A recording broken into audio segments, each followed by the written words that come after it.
Hey everybody.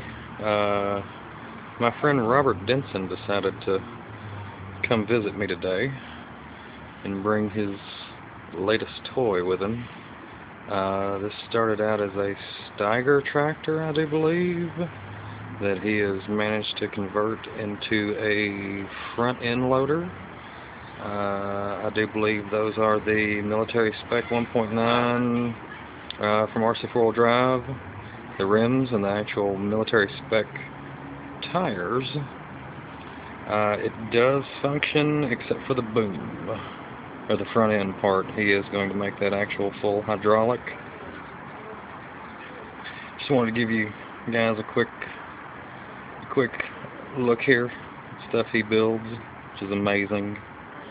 Made out of plastic, aluminum, sheet metal, steel, all that good stuff. Has a RC 4-wheel drive transmission in it.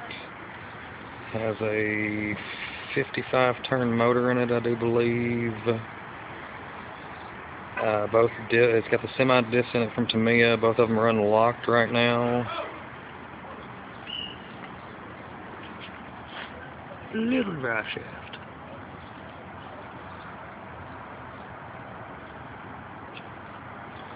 It's pretty cool.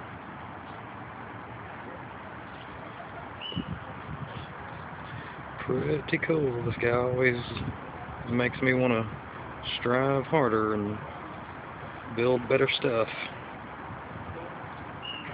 Because I'll never build stuff like this. Not even in my wildest dreams. Now hopefully he'll let me go drive it. So, thanks.